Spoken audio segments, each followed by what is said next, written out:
नमस्कार। मिल्की वे इंस्टीट्यूट के online YouTube channel पे मैं आई.पी. त्रिपाठी आपका स्वागत करता हूं और मैं आपके साथ हूं संविधान और मूल विधि की प्रश्न श्रृंखला 8 को लेकर। जैसा कि आप सब जानते हैं कि इस प्रश्न श्रृंखला में हम 10 प्रश्नों को हल कराते हैं जो कि यूपीएसआई के पिछली परीक्षाओं में पूछे गए हैं और उनमें से 7 प्रश्न संविधान के और 3 प्रश्न मूल विधि के होते हैं। तो आइए हम इस प्रश्न श्रृंखला की शुरुआत करें और देखें आज का पहला प्रश्न। तो आइए शुरुआत करें पहले प्रश्न से। प्रश्न क्या है? निम्नलिखित में से राष्ट्रपति की कौन सी न्यायिक शक्ति उसकी परिभाषा से मेल नहीं खाती? उसकी परिभाषा से मेल नहीं खाती। और 4 विकल्प दिए हैं। ए, रूपांतरण, इसका अर्थ क्या दिया है? पूर्ण क्षमादान। विकल्प बी, दंड विराम, इसका अर्थ क्या इसमें दिया गया है? कम सजा देना। विकल्प सी, दंड घटाना, मतलब सजा कम कर देना। और विकल्प डी क्या है? निलंबन, मतलब सजा रोक देना। तो हम इन चारों विकल्पों को देखते हैं तो हमें ये दिखाई दे रहा है कि रूपांतरण का जो अर्थ यहाँ दिया गया है वह सही नहीं है, अर्थात ये उसकी परिभाषा से मेल नहीं खा रहा है। क्योंकि रूपांतरण का अर्थ क्या होगा? रूपांतरण का अर्थ होगा सजा का रूप बदल देना, सजा का स्वरूप या रूप बदल देना, सजा का रूप बदल देना या स्वरूप बदल देना। जबकि यहाँ क्या लिखा है? पूर्ण क्षमादान। और दूसरा देखते हैं दंड विराम। दंड विराम में लिखा है कम सजा देना, जबकि दंड विराम का अर्थ क्या होगा? दंड विराम का अर्थ होगा सजा को कुछ समय के लिए रोक देना, सजा को कुछ समय के लिए रोक देना।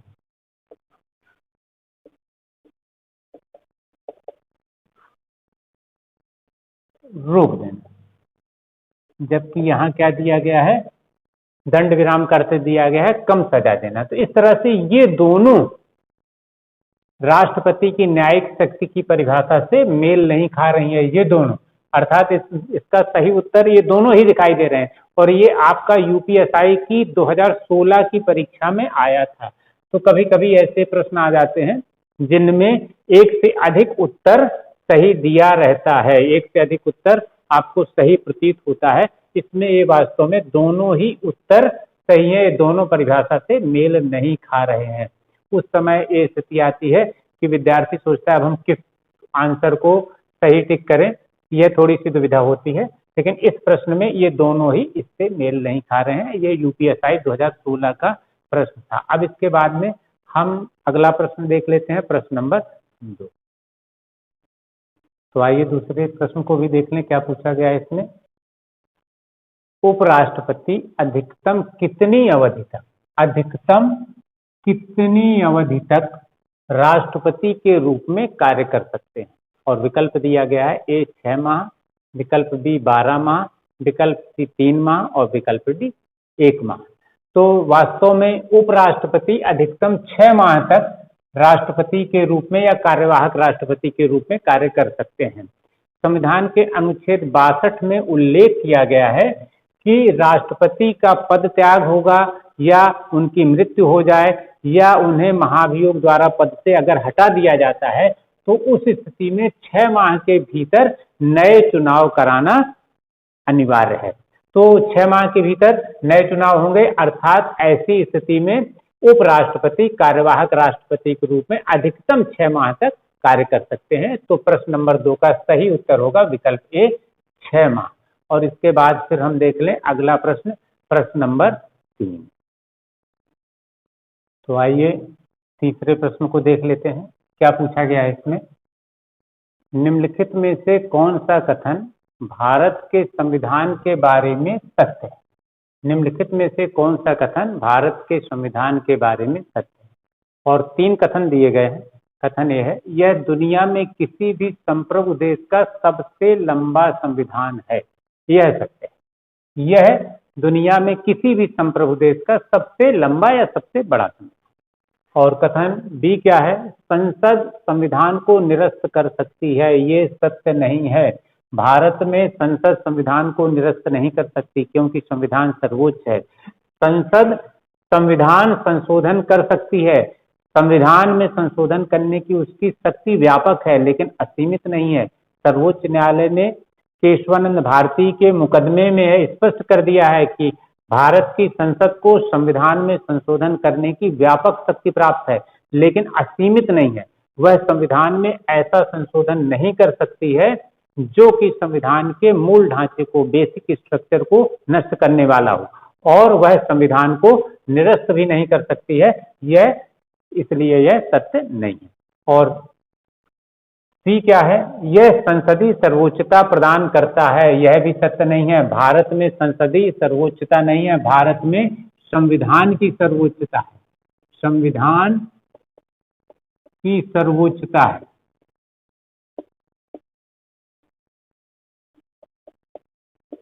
भारत में संविधान की सर्वोच्चता है, संसदीय सर्वोच्चता नहीं है। भारत में संसदीय शासन प्रणाली अवश्य है लेकिन संसद को सर्वोच्च नहीं बनाया गया है, भारत में संविधान सर्वोच्च है। तो इस तरह से हम देखते हैं कि भारत के संविधान के बारे में केवल एक कथन सत्य है। तो सही विकल्प का चयन करना है हमें ABCD में से। तो जिस विकल्प में केवल ए होगा वह विकल्प सही होगा और यह है सी में केवल ए सही है, अर्थात प्रश्न नंबर 3 का सही उत्तर होगा विकल्प सी। इसके बाद में फिर हम देख लें अगला प्रश्न, प्रश्न नंबर 4। तो आइए देख लें चौथे प्रश्न को। क्या पूछा गया है इसमें? निम्नलिखित में से कौन सा नागरिकों के मौलिक अधिकारों के तहत भारत के संविधान में कहा गया है? आपसे पूछा है निम्नलिखित में से कौन सा नागरिकों के मौलिक अधिकारों के तहत भारत के संविधान में कहा गया है। और दो बातें इसमें ए और बी में उल्लेखित हैं, हमें यह देखना है कि इनमें से क्या क्या कहा गया है। एक, राज्य के शैक्षिक संस्थाओं को सहायता देने में किसी भी शिक्षण संस्था के साथ इस आधार पर भेदभाव नहीं किया जाएगा कि वह अल्पसंख्यक प्रबंधन के तहत है, यह कहा गया है। अनुच्छेद 30(2) में कहा गया है। अनुच्छेद 30(2) में इस बात का उल्लेख किया गया है कि राज्य शिक्षण संस्थाओं को सहायता देने में किसी अल्पसंख्यक शिक्षण संस्था, अल्पसंख्यक कौन सी? भाषाई और धार्मिक आधार पर अल्पसंख्यक किसी भी शिक्षण संस्था के साथ भेदभाव नहीं करेगा। और बी में क्या है? यदि कोई व्यक्ति भारत की संप्रभुता, एकता और अखंडता को अक्षुण्ण बनाए रखने में तथा उसकी रक्षा करने में विफल रहता है तो उसकी स्वतंत्रता के अधिकार को प्रतिबंधित किया जा सकता है। अनुच्छेद 19 में स्वतंत्रता का अधिकार दिया गया है लेकिन उसी में यह व्यवस्था है कि कोई व्यक्ति अगर उसके किसी भी कार्य से, वाक एवं अभिव्यक्ति की स्वतंत्रता से भारत की संप्रभुता, एकता और अखंडता को किसी भी प्रकार का खतरा उत्पन्न होता है तो उसकी स्वतंत्रता के अधिकार को प्रतिबंधित किया जा सकता है। अर्थात यह भी कहा गया है स्वतंत्रता का अधिकार असीमित नहीं है, उसे प्रतिबंधित किया जा सकता है। किन स्थितियों में? जब देश की संप्रभुता, एकता और अखंडता को अक्षुण्ण बनाए रखने में या उसकी रक्षा करने में वह अधिकार विफल हो जाता है। तो इसका मतलब है ए और बी दोनों कहे गए हैं। तो सही विकल्प क्या होगा? जिसमें ए और बी दोनों है, अर्थात इस डी विकल्प में क्या उल्लेखित है? ए और बी दोनों। इस तरह से प्रश्न नंबर 4 का सही उत्तर होगा विकल्प डी। अब इसके बाद हम देख लें अगला प्रश्न, प्रश्न नंबर 5। तो आइए 5वें प्रश्न को भी देख लें। क्या पूछा गया है इसमें? किस वर्ष में नगर निगम के प्रावधानों से युक्त 12वीं अनुसूची को संविधान में जोड़ा गया? और विकल्प है ए 1989, विकल्प बी 1992, विकल्प सी 1985, विकल्प डी 1991। तो वास्तव में 12वीं अनुसूची को संविधान में जोड़ा गया था 74वें संविधान संशोधन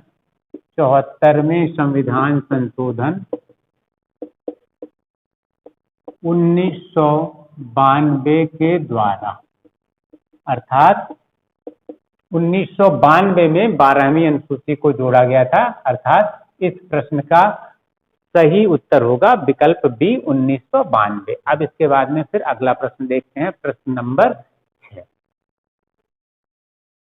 तो आइए 6वें प्रश्न को भी देख लेते हैं। प्रश्न क्या है, निम्नलिखित में से कौन सा वक्तव्य राज्यसभा सदस्यों के लिए सही है? निम्नलिखित में से कौन सा वक्तव्य राज्यसभा सदस्यों के लिए सही है? ये क्या है, राज्यसभा के सदस्य को वही वेतन और अन्य लाभ मिलते हैं जो लोकसभा के सदस्य को मिलते हैं। ये सही है, राज्यसभा के सदस्य को वही वेतन मिलता है और वही अन्य लाभ मिलते हैं जो लोकसभा के सदस्य को मिलते हैं। और बी क्या है, राज्यसभा के सदस्य एकल हस्तांतरणी मत पद्धति के द्वारा राज्य विधानसभाओं से चुने जाते हैं। यह भी सत्य है, राज्यसभा के सदस्यों का चुनाव जनता सीधे नहीं करती है, बल्कि विधानसभा के सदस्यों के द्वारा राज्यसभा के सदस्य चुने जाते हैं। और किस पद्धति से चुने जाते हैं? एकल हस्तांतरणी मत पद्धति से चुने जाते हैं।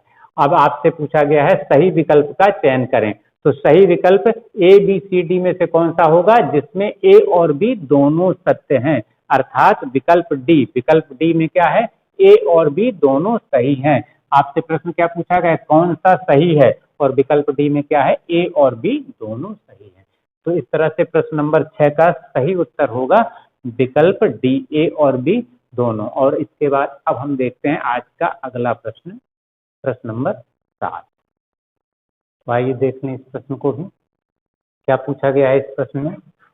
नीति निर्देशक सिद्धांतों में परिवर्तन करने के लिए एक संवैधानिक संशोधन की आवश्यकता होती है जिसे निम्न द्वारा पारित किया जाना आवश्यक होता है। और क्या दिया है, ए संसद के दोनों सदन, बी संसद में उपस्थित 2/3 सदस्यों का अनुमोदन और मतदान। और फिर आपसे पूछा गया है सही विकल्प का चयन करें। विकल्प ए में क्या है, ए और बी दोनों, विकल्प बी में है केवल बी, विकल्प सी में है केवल ए, और विकल्प डी में है ए और बी दोनों नहीं। तो हम सबसे पहले ये जान लें कि संवैधानिक संशोधन होता क्या है, किस अनुच्छेद के अंतर्गत किया जाता है। नीति निर्देशक सिद्धांतों में परिवर्तन करने के लिए संवैधानिक संशोधन आवश्यक है, लेकिन संवैधानिक संशोधन क्या होता है, किस अनुच्छेद में किया जाता है, कैसे किया जाता है, अगर हम इसको अच्छी तरह से जाने तो इस प्रश्न को करना बहुत आसान होता है। तो भारत के संविधान में संशोधन करने की शक्ति केवल और केवल संसद को प्राप्त है अनुच्छेद 368 के अंतर्गत। अनुच्छेद 368 में संसद क्या कर सकती है, संसद संविधान में संशोधन कर सकती है, संविधान में संशोधन कर सकती है। और ये संशोधन कैसे होगा, संशोधन होगा संसद के दोनों सदनों के द्वारा अलग अलग प्रस्ताव पारित किया जाएगा, अर्थात संसद के दोनों सदनों के द्वारा, दोनों सदनों के द्वारा। इसके लिए संयुक्त अधिवेशन नहीं होता, संविधान संशोधन में संयुक्त अधिवेशन नहीं किया जाता है, संसद के दोनों सदनों से अलग अलग यह प्रस्ताव पारित होना जरूरी है, अर्थात संसद के दोनों सदनों के द्वारा होता है। और यह प्रस्ताव किस तरह पारित होना जरूरी है, उस सदन की कुल सदस्य संख्या तथा उपस्थित और मतदान करने वाले सदस्यों का 2/3। क्या जरूरी है, उस सदन की कुल सदस्य संख्या का बहुमत, कुल सदस्य संख्या का बहुमत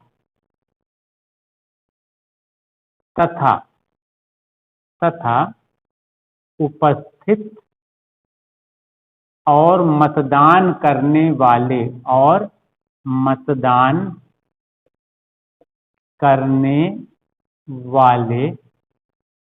सदस्यों का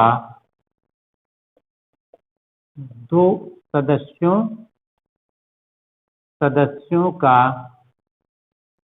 2/3, 2/3 बहुमत। तो वास्तव में संविधान संशोधन कैसे होता है, अनुच्छेद 368 में केवल संसद को संविधान संशोधन की शक्ति प्राप्त है।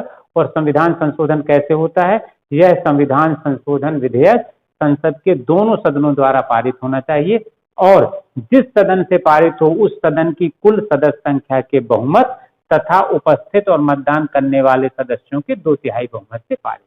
आपसे क्या कहा गया है, इसमें किस तरह से पारित किया जाना चाहिए? ए में क्या कहा गया है? संसद के दोनों सदन के द्वारा। यह सत्य है, संसद के दोनों सदन द्वारा पारित होना चाहिए। और बी में क्या कहा गया है? संसद में उपस्थित 2/3 सदस्यों का अनुमोदन और मतदान, अर्थात यह भी सत्य है। अर्थात सही विकल्प क्या होगा? जिसमें ए और बी दोनों सही हैं, अर्थात विकल्प ए होगा, ए और बी दोनों। तो इस तरह से प्रश्न नंबर 7 का सही उत्तर है विकल्प ए और बी दोनों। अब इसके बाद में फिर हम देखते हैं अगला प्रश्न, प्रश्न नंबर 8। तो आइए प्रश्न नंबर 8 को देख लें। ये प्रश्न मूल विधि का है। जैसा कि आप जानते हैं प्रश्न नंबर 8, 9 और 10 ये तीनों प्रश्न मूल विधि के होते हैं। तो यह प्रश्न मूल विधि का है। क्या पूछा गया है इसमें? भारतीय दंड संहिता के अनुसार निम्नलिखित में से कौन सा निष्कर्ष सही है? कौन सा निष्कर्ष सही है भारतीय दंड संहिता के अनुसार, आईपीसी के अनुसार? दो निष्कर्ष दिए गए हैं। नंबर 1, ए बी के साथ मनोरंजन हेतु मुक्केबाजी करने के लिए राजी हो जाता है। मुक्केबाजी के दौरान ए बिना किसी बुरी मंशा से बी को बुरी तरह घायल कर देता है। ए ने अपराध किया है। आपसे पूछा गया है कि आईपीसी के अनुसार, भारतीय दंड संहिता के अनुसार कौन सा सही है, कौन सा निष्कर्ष सही है? और इसमें क्या लिखा है? ए ने बी के साथ मनोरंजन के लिए मुक्केबाजी की, मुक्केबाजी के लिए दोनों राजी हैं। मुक्केबाजी के दौरान ए ने बिना किसी बुरी मंशा से बी को बुरी तरह घायल कर दिया, तो ए ने अपराध किया। यह सत्य नहीं है, यह सही नहीं है। क्यों सही नहीं है? क्यों सही नहीं है? क्योंकि आईपीसी, इंडियन पीनल कोड, भारतीय दंड संहिता, हम यहाँ संक्षेप में आईपीसी लिख दे रहे हैं भारतीय दंड संहिता को। आईपीसी की धारा 87, इसको हम ब्रैकेट में कर दे रहे हैं। आईपीसी की धारा 87 क्या कहती है कि यदि कोई कार्य सहमति से किया गया है और सहमति से किए गए कार्य में यह इच्छा या संभावना नहीं है या नियत नहीं है कि किसी दूसरे को इस अधिकतम शारीरिक क्षति पहुंचाई जाए, जो शारीरिक क्षति पहुंचाई जाती है उसकी कोई मंशा नहीं है, और न इसका अनुमान है कि ऐसा कार्य करने से घोर शारीरिक क्षति पहुंच सकती है या मृत्यु हो सकती है, इसका ज्ञान नहीं है। अगर सहमति से कोई ऐसा कार्य किया जा रहा है जिसमें दोनों पक्षों को इस बात का ज्ञान नहीं है कि इस कार्य से दूसरे किसी एक पक्ष को घोर शारीरिक क्षति हो जाएगी या उसकी मृत्यु हो जाएगी, इसका ज्ञान नहीं है, इसकी संभावना नहीं है, तो फिर वह बुरी मंशा से अगर नहीं किया गया है तो आईपीसी की धारा 87 के अंतर्गत वह अपराध नहीं है। जबकि इसमें क्या लिखा है? यह अपराध है। तो यह निष्कर्ष गलत है, यह निष्कर्ष सही नहीं है, क्योंकि आईपीसी की धारा इसको अपराध नहीं मानती। वो कहती है कि दोनों सहमति से मुक्केबाजी के लिए राजी हुए और ए ने बिना किसी बुरी मंशा के उसे घायल किया है, इसलिए आईपीसी की धारा 87 के अनुसार अपराध नहीं है। इसका अर्थ है निष्कर्ष ए सही नहीं है। निष्कर्ष बी क्या है? पी एक मादक पदार्थ के प्रभाव में था। पी एक मादक पदार्थ के प्रभाव में था जो उसने अपनी मर्जी से ली। मादक पदार्थ के नशे में यह न समझकर कि उसके हाथों क्या हो रहा है, पी ने क्यू की हत्या कर दी। पी ने कोई अपराध नहीं किया। इसमें लिखा है पी ने कोई अपराध नहीं किया, लेकिन आईपीसी की धारा, आईपीसी इंडियन पीनल कोड की धारा 86 क्या कहती है? धारा 86 क्या कहती है? 86 ये क्या कहती है कि किसी भी व्यक्ति को मादक पदार्थ के प्रभाव में किए गए किसी अपराध से तभी मुक्त किया जाएगा जबकि वह मादक पदार्थ उसने अपनी मर्जी से ना लिया हो, किसी दूसरे ने उसको अनजाने में खिला दिया हो। और यहाँ क्या है? पी ने मादक पदार्थ अपनी मर्जी से लिया, जबकि आईपीसी की धारा 86 क्या कहती है, 86 क्या कहती है कि अगर किसी ने मादक पदार्थ अपनी मर्जी से नहीं लिया है, उसे ज्ञान भी नहीं है, किसी ने धोखे से उसे मादक पदार्थ दे दिया और मादक पदार्थ के नशे में अगर वह हत्या करता है तब वह अपराधी नहीं है। लेकिन यहाँ उसने मादक पदार्थ अपनी मर्जी से लिया है, इसलिए उसने अपराध किया है। और इसमें क्या लिखा है, उसने अपराध नहीं किया, अर्थात यह भी गलत है। उसने अपराध किया है और इसमें अपराध नहीं है, अर्थात ये दोनों सही नहीं है। आपसे पूछा गया कौन सा निष्कर्ष सही है, 1 और 2 दोनों सही नहीं है, और इसका सही विकल्प क्या है, बी, 1 और 2 दोनों नहीं, दोनों सही नहीं है। तो इस तरह से प्रश्न नंबर 8 का सही उत्तर है विकल्प बी, 1 और 2 दोनों नहीं। अब इसके बाद हम अगला प्रश्न देख लें, प्रश्न नंबर 9। तो आइए 9वें प्रश्न को भी देख लेते हैं। किस न्यायिक मामले में उच्चतम न्यायालय ने माना कि बलात्कार या बलात्कार के प्रयास के किसी मामले में समझौते का विचार अवैध है, समझौते का विचार अवैध है। तदनुसार उच्चतम न्यायालय ने ऐसे सभी मामलों में मध्यस्थता की संभावना को खारिज कर दिया। आपसे पूछा गया है कि उच्चतम न्यायालय ने किस मुकदमे में इस बात को माना था कि बलात्कार या बलात्कार के प्रयास के किसी मामले में समझौते का विचार अवैध है, अर्थात समझौता नहीं किया जा सकता। और 4 मामले आपको दिए गए हैं। ए, लिली थॉमस बनाम भारत संघ, बी, श्रेया सिंघल बनाम भारत संघ, और सी, पी.ए. इनामदार बनाम महाराष्ट्र राज्य, और डी, मध्य प्रदेश राज्य बनाम मदन लाल। तो वास्तव में मध्य प्रदेश राज्य बनाम मदन लाल के वाद में सुप्रीम कोर्ट ने, सर्वोच्च न्यायालय ने या उच्चतम न्यायालय ने माना था कि बलात्कार के मामले में किसी भी प्रकार का समझौता नहीं किया जा सकता, समझौते का विचार ही अवैध है। तो इस तरह से प्रश्न नंबर 9 का सही उत्तर है विकल्प डी, मध्य प्रदेश राज्य बनाम मदन लाल। अब इसके बाद में हम देखते हैं आज का अंतिम प्रश्न, प्रश्न नंबर 10। क्या है 10वें प्रश्न में देख लें। प्रश्न पूछा गया है, किस वर्ष राष्ट्रीय मानवाधिकार अधिनियम के तहत राष्ट्रीय मानवाधिकार आयोग, राष्ट्रीय मानवाधिकार आयोग का गठन हुआ था? और विकल्प 4 हैं, ए 1974, 1965, सी 1950 और डी 1993। तो वास्तव में राष्ट्रीय मानवाधिकार अधिनियम 1993 में पारित किया गया था और इसी अधिनियम के आधार पर राष्ट्रीय मानवाधिकार आयोग का गठन हुआ था। तो इस प्रश्न का सही उत्तर होगा विकल्प डी 1993। तो इस तरह से इस प्रश्न श्रृंखला के हमारे ये 10 प्रश्न पूरे होते हैं। और आपको हमारी यह प्रश्न श्रृंखला कैसी लग रही है आप कमेंट अवश्य लिखें। और आपको अगर हमारी प्रश्न श्रृंखला के प्रश्न अच्छे लग रहे हैं तो आप इसे अधिक से अधिक लोगों को शेयर अवश्य करें। और हमारे चैनल को अगर आपने अभी तक सब्सक्राइब नहीं किया हो तो उसे सब्सक्राइब अवश्य कर लें। और हमारे ऑफलाइन ऑनलाइन बैचेस के बारे में अगर कोई जानकारी आप चाहते हैं तो नीचे दिए गए नंबरों पर आप कॉल करके जानकारी प्राप्त कर सकते हैं। तो इस प्रश्न श्रृंखला के 10 प्रश्न पूरे, और अगले वीडियो में हम संविधान और मूल विधि के 10 प्रश्नों को लेकर फिर आपसे मिलेंगे। धन्यवाद।